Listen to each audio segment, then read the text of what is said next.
আসবে, কোনো ইবাদত দলিল হিসাবে আসবে না আপনার সামনে বিচারের মাঠে, দানই আসবে। অন্য কোনো ইবাদত ছায়া হিসাবে আসবে না। যদিও এক হাদিসে 7 শ্রেণীর মানুষ উল্লেখ করা হয়েছে, তার এক শ্রেণীর মানুষের জন্য রয়েছে দান। দান বিচারের মাঠে ছায়া হিসাবে আসবে, ওর ব্যতিক্রম ক্ষমতা, এরপরেও বিনিময় আল্লাহ নিজে হাতে দেবেন না। তাসবিহ তাহলিল জিকির আজকার কোরআন তেলাওয়াত কত গুরুত্বপূর্ণ ইবাদত, এরপরেও বিনিময় আল্লাহ তাআলা নিজে হাতে দিবেন না। সিয়াম এমন একটি ইবাদত যার বিনিময় আল্লাহ তাআলা নিজে হাতে দিবেন। হিসাবের খাতায় দেখলে এই সিয়ামই একটি ব্যতিক্রম ভিন্ন ইবাদত, যার প্রতি মানুষের অতীব খেয়াল করা একান্ত প্রয়োজন। সিয়ামের আবিধানিক অর্থ বিরত থাকা। শরীয়তের পরিভাষায় খাওয়া, পান করা, স্ত্রী মিলন, যাবতীয় অপছন্দ কথা ও কর্ম থেকে বিরত থাকার নাম সিয়াম। আবিধানিক অর্থ যা, পারিভাষিক অর্থ কাছাকাছি তাই, মানে বিরত থাকা। এ ব্যাপারে আল্লাহ তাআলা বলেন, ইয়া আইয়ুহাল্লাযীনা আমানু কুতিবা আলাইকুমুস সিয়াম কামা কুতিবা আলাল্লাযীনা মিন ক্বাবলিকুম লাআল্লাকুম তাত্তাকুন। পৃথিবীর মানুষ শোনো, তোমাদের উপরে রমজান মাসের সিয়াম ফরজ করা হয়েছিল, যেমন ভাবে পূর্বের জনগণের প্রতি সিয়াম ফরজ করা হয়েছিল। আমাদের উপরে সিয়াম ফরজ অত্র আয়াতে বোঝা যায় রমজান মাসে। আর অতীতে যারা চলে গেছেন নবী রাসূল জনগণ, তাদের উপরেও সিয়াম ফরজ ছিল। তা কতদিন ছিল, কিভাবে, তা স্পষ্ট উল্লেখ হয়নি, তবে সিয়াম তাদের উপরে ফরজ ছিল, এই কথা আল্লাহ তাআলা বলেন।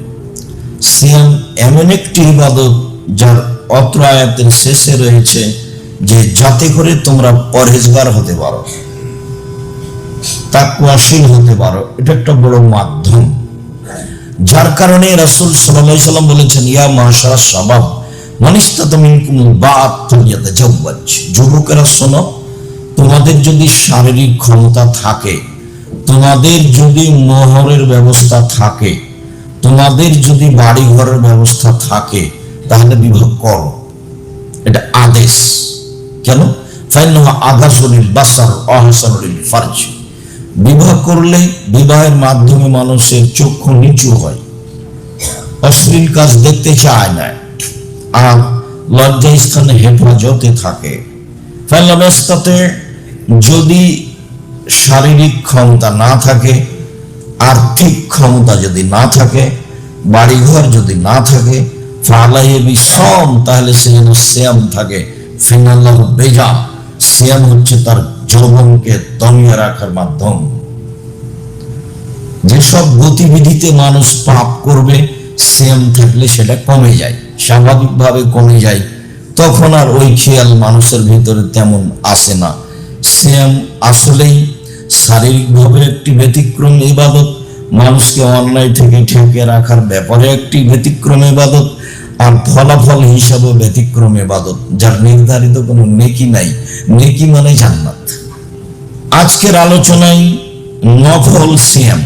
আবু সাঈদ খুদরি রাদিয়াল্লাহু তাআলা আনহু বলেন, রাসূল সাল্লাল্লাহু আলাইহি সাল্লাম বলেছেন, মান সামা ইয়াওমান ফি সাবিলিল্লাহ বা'দাল্লাহু ওয়াজহু মিন নারিস সাবিনা খরিফা। কেউ যদি আল্লাহকে সন্তুষ্ট করার জন্য একদিন সিয়াম থাকে, তাহলে আল্লাহ তাআলা তাকে জাহান্নাম থেকে 70 বছরের পথ দূরে সরিয়ে দিবেন। সিয়াম পালন করে নেকি হলো না জাহান্নাম থেকে দূরে সরে গেল? জাহান্নাম থেকে দূরে সরে গেল।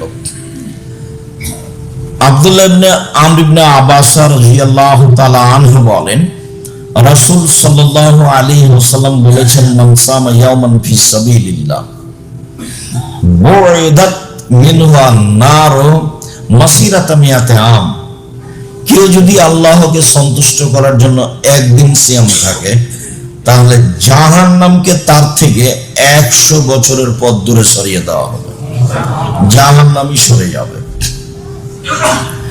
উমামা বাহিলি রাদিয়াল্লাহু তাআলা আনহু বলেন, রাসূল সাল্লাল্লাহু আলাইহি ওয়াসাল্লাম বলেছেন, মান সামা ইয়াওমান ফি সাবিলিল্লাহ জালাল্লাহু বাইনাহু ওয়া বাইনান নারি খান্দাক কামা বাইনাস সামাই ওয়াল আরজ।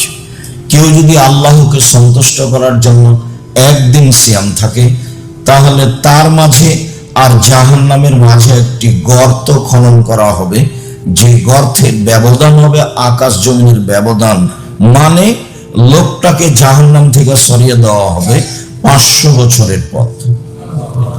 তাহলে আমরা এক হাদিসে বুঝতে পারলাম, সিয়াম পালন করলে মানুষ জাহান্নাম থেকে সরে যাবে 70 বছরের পথ। সিয়াম পালন করলে মানুষ জাহান্নাম থেকে সরে যাবে 100 বছরের পথ। সিয়াম পালন করলে মানুষ জাহান্নাম থেকে সরে যাবে 500 বছরের পথ। সব ফলাফলে, সব হাদিসের ফলাফলে জাহান্নাম থেকে সরে যাবে মানে কি? জাহান্নামে যাবে না। তো কোন হাদিসে কি বলা হলো 500 নেকি পাবে, 2000 নেকি পাবে? রাসূল সাল্লাল্লাহু আলাইহি ওয়াসাল্লাম বলেছেন যে কেউ যদি জানাজাতে যায় তাহলে 1 কেরাত নেকি, আর যদি মাটি দেওয়া পর্যন্ত থাকে তাহলে 2 কেরাত নেকি। তাহলে 1 কেরাত কত? বলে উহুদ পাহাড়ের সমান। তো উহুদ পাহাড় কত? বলে 4 কিলোমিটার প্রশস্ত, 8 কিলোমিটার লম্বা, নিচে কত আছে মানুষ জানে না। তাহলে তার একটা পরিমাণ বলা হলে যে নেকি পাবে এত নেকি। আর এমনিতে যে কোনো ভালো কাজে 10 নেকি, যে কোনো ভালো, যে আসসালামু আলাইকুম বললেন 10 নেকি হয়ে গেল, রাস্তা থেকে একটা জিনিস সরে দিলেন 10 নেকি হলো, কাউকে বললেন যে তুমি ভালো কথা বলো, মন্দ কথা বলো না, 10 নেকি হয়ে গেল। এটা বাড়তেই থাকবে, বাড়তে বাড়তে 700 আরো, মানে নেকি। কিন্তু সিয়াম পালন করে এ পর্যন্ত যা আমরা বুঝলাম তাতে নেকি বোঝা গেল না, বোঝা গেল যে জাহান্নাম সরে যাচ্ছে আমার থেকে, তার মানে জান্নাত চলে আসছে, ফলাফলে জান্নাত পাবো। সম্মানিত দিনী ভাই বোন, আবু হুরায়রা রাদিয়াল্লাহু তাআলা আনহু বলেন, রাসূল সাল্লাল্লাহু আলাইহি সাল্লাম একদা বললেন, কুল্লু আমাল ইবনে আদম ইজাফুল হাসানাতু বিআশরি আমসালিহা ইলা 700 যায়ফ। আদম সন্তানের সব নেকি করলেই 10, যা করবেন 10, 1 নেকি লেখা হয় না। যেখানে 1 নেকির কথা এসেছে সেটা 1 মানে 10, লিখবেই 10। তারপর ফেরেশতাদের বলবেন বাড়াও বাড়াও বাড়াও, 700 পর্যন্ত বাড়াও, আরো বাড়াও, বাড়াতে থাকো। তবে সেম আল্লাহ তাআলা বলছেন, পৃথিবীর মানুষ মনে রেখো, ইল্লা সাম ফাইনাহু লি ওয়া আলা আজিজি বিহি, সিয়াম আমার জন্য প্রতিদান আমি দিব, সিয়াম আমার জন্য প্রতিদান আমি দিব। এই কথা আল্লাহ তাআলা বলেন, আবার কারণ বলছেন, ফাইনাহু তারাকা শাহওয়াতা তাআমা মিন আজলি আও ইয়াদা শাহওয়াতা তাআমা মিন আজলি। আমার কারণে সে 2টা জিনিস ত্যাগ করেছে, 1 খাদ্য, 2 প্রবৃত্তি। খাদ্য সবাই ছেড়ে দিতে পারে, বাচ্চা ছেলেকে বুঝালে বাচ্চা ছেলেও খাদ্য ছেড়ে দিবে, বৃদ্ধ মানুষ তো পারেই। তাহলে প্রবৃত্তি কি জিনিস? যেটা মানুষ সহজে পারে না। যেমন আজকে আপনাকে বলছি, আর আপনি দাড়ি চাঁচবেন না, দেখি চাঁচেন কিনা। যেদিন চাঁচবেন সেদিন আপনি এখন মনে করবেন যে আমি প্রবৃত্তি মেনে চলি, আমার মন যা চাই সেটাই করি আমি, তার নাম প্রবৃত্তি মেনে চলা। দেখি আপনার মিল খাই কিনা, আজকের পরে আর কোনদিন প্যান্টটা টাকনোর নিচে করবেন না। যদি করেন তাহলে আপনাকে বুঝতে হবে আমি প্রবৃত্তি মেনে চলি। আপনাকে বলি আর কোনোদিন দোকানপাটে বসে মানুষের বদনাম গীবত করবেন না, দেখি আর কোনোদিন বসেন নাকি। কতদিন বললাম আপনাকে, দোকানে যাওয়ার পদ্ধতি, আসসালামু আলাইকুম, আহমদ লবণ আছে? জি আছে। মরিচ আছে? জি আছে। 1 কেজি লবণ দাও, 200 মরিচ দাও। টাকা দেওয়া হয়েছে, আসসালামু আলাইকুম, গেলাম। আপনি বসে ওখানে আড্ডা পিটছেন কেন? ওখানে ল্যাংটা মেয়ে নাচে। আমি আপনাকে আর কি বলি, পরে একটু বলতে চাচ্ছিলাম, বারবার আঘাত করছে। আমি 22শে ডিসেম্বর থেকে নিয়ে 11ই জানুয়ারি পর্যন্ত লন্ডনে থাকলাম। বিভিন্ন জায়গায় গেলাম, বিমানে গেলাম, গাড়িতে গেলাম, ট্রেনে গেলাম। কোথাও যে 2 জন মানুষ বসে গল্প করছে এটা চোখে পড়লো না।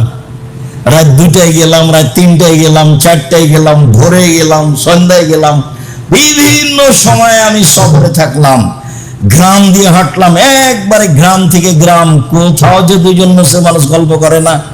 আমি বিমানে থাকলাম 14 ঘন্টা, সিঙ্গাপুর এয়ারলাইন্স, সিঙ্গাপুর থেকে লন্ডনে গেল 14 ঘন্টায়।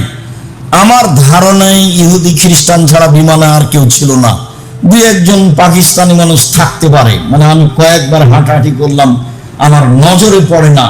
এই লম্বা সময় আমি তাদের দেখলাম তারা বই পুস্তক পড়ছে, তারা মোবাইলে কিছু হিসাব নিকাশ করছে, মোবাইলে কোনো জিনিস তারা দেখছে।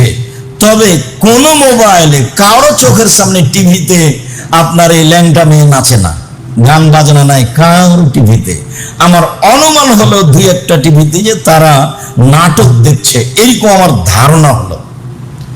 আমি হাঁটতে থেকে যেটা আঁচ করলাম, তো তাহলে হইচই গন্ডগোল আড্ডা পিটা মারামারি আপনাদের উপরে চাপিয়ে দেওয়া হয়েছে। একটা গাড়ি আগে চলে যাবে, সামনে একটা গাড়ি পড়তে আগেও থেমে গেছে, আপনাকে প্রাধান্য দিচ্ছে আগে, আপনি সুবিধা নিয়ে নেন, ও আর সুবিধা নিবে না, আপনার হয়ে যাবে তখন ও যাবে। সবাই সবাইকে সুবিধা দিতে চাচ্ছে, যেটা মোহাম্মদ সাল্লাল্লাহু আলাইহি ওয়াসাল্লামের নীতি। সম্মানিত দিনী ভাই বোন, বলছিলাম প্রবৃত্তি, যেসব নারীকে রাস্তাঘাটে দেখছেন এরা সবাই প্রবৃত্তির অনুসরণ করে। তাহলে এরা সবাই রোজা থাকে। সিয়াম মানে বিরত থাকা। যারা দোকানে আড্ডা পিটে, যারা মিথ্যা কথা বলে, যারা জুয়াচুরি করে, যারা দাগাবাজি করে, যারা চাঁদাবাজি করে, যারা রাহাজানি করে, যারা মানুষকে জেল হাজতে দেয়, যারা মানুষকে অপমান করে, যারা মানুষকে খাটো করে, তারা মনের অনুসরণ করে, ওরা রোজা থাকে, ওদের সিয়াম হবে না, এ কথাই চূড়ান্ত হাদিস বুখারী মুসলিম। তারা প্রবৃত্তির অনুসরণ করে, অল্প দিন বাঁচতে এসে এইভাবে ক্ষমতা দেখিয়ে, দলীয় দাপট দেখিয়ে বাঁচতে রাজি নয়। শ্বাস বন্ধ হয়ে গেলে ছেলে মেয়ে আত্মীয় স্বজন ফেলে দিয়ে আসবে কবরে, কেউ সহযোগিতা করবে না।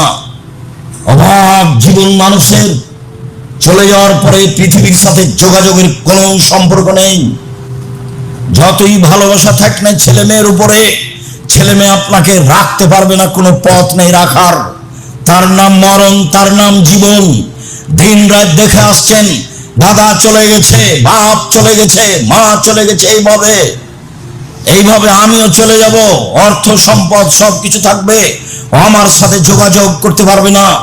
অল্প দিন বাঁচতে এসে ফাঁকি দিয়ে, ধোকা দিয়ে, অন্যায় করে, অপিরাজ করে, লুটতরাজ করে, রাহাজানি করে, দাগাবাজি করে, জুয়াচুরি করে, চাঁদাবাজি করে বেঁচে থেকে কি লাভ? আমি তো বলেছি আপনাকে, সবচেয়ে কম পয়সার ব্যবসা করে খাবো, আমার রুজি হলেই তো হলো। দিন মজুরি করে খাবো, না হয় বেতনে চাকরি করব, না হয় জমি চাষ করব। বহুদিন বলেছি, দায়িত্বশীল চেয়ারম্যান যদি জানতো বিচারের মাঠ কত কঠিন, তাহলে জনগণকে বলতো, জনগণ আমার দায়িত্ব আসা ভুল হয়েছে, আমি চলে গেলাম, আমার আব্বার 10 শতক জমি ভাগে পেয়েছি, ওই 10 শতক জমিতে বেগুনের চাষ করে খাবো, আমি এই কাজ করব না। আসসালামু আলাইকুম। আপনাকে আমরা বুঝাতেই পারি না পৃথিবী কি জিনিস, অথচ দিন রাত দেখছি। সম্মানিত দিনী ভাই বোন, সিয়াম একটি ব্যতিক্রম ইবাদত, যার বিনিময়ে একমাত্র আল্লাহ তাআলা দিবেন। সিয়াম থাকার চেষ্টা করেন, রোজা থাকিয়েন না। রোজা মানে উপবাস থাকা, সিয়াম মানে বিরত থাকা। আল্লাহ আমাদের বুঝে আমল করার তৌফিক দান করুন। আব্দুল্লাহ ইবনে আব্বাস রাদিয়াল্লাহু তাআলা আনহু বলেন, কাদামান নবী সাল্লাল্লাহু আলাইহি ওয়াসাল্লাম আল মদিনা, আল্লাহর নবী মদিনায় আসলেন। ওয়াজাদ আল ইয়াহুদা সিয়ামান, ইহুদিদের সিয়াম পালন করতে দেখলেন। আল্লাহ নবী বললেন, মা হাযাল ইয়াম আল্লাযীনা তাসুমুনাহু, এই সিয়ামটা কি? মুহররমের 10 তারিখে তোমরা এই দিনে সিয়াম থাকো কেন? তখন মদিনার ইহুদিরা বলল, হাযা ইয়াউমুল আযীম, এটা অনেক বড় দিন। জানেন না এটা অনেক বড় দিন? আনজাল্লাহু তাআলা ফীহি মূসা ওয়া কওমাহু, এই মুহররমের 10 তারিখে আল্লাহ মূসাকে বাঁচিয়ে দিয়েছেন সদল বলে। ওয়া গাররাকা ফিরআউন ওয়া কওমাহু, আর এই মুহররমের 10 তারিখে ফিরআউনকে আল্লাহ ডুবিয়ে দিয়েছেন সদল বলে। ফাসামা মূসা শুকরান, যার কারণে মূসা আলাইহিস সালাম শুকরিয়া আদায় করে সিয়াম থেকেছিলেন এই দিন। আল্লাহ তুমি এইভাবে বাঁচালে আমি কি করতে পারি, যাক আমি তো তাসবিহ তাহলিল করছি, এরপরও তোমার শুকরিয়া আদায়ের জন্য একদিন সিয়াম থাকলাম। ফানাহনু নাসমুহু, কাজে আমরা ইহুদিরা এই দিনে সিয়াম পালন করি, মূসার অনুসরণ করো। তো তখন মুহাম্মদ সাল্লাল্লাহু আলাইহি ওয়াসাল্লাম বললেন, শোনো, ইন্নানা আউলা বিমূসা মিনকুম,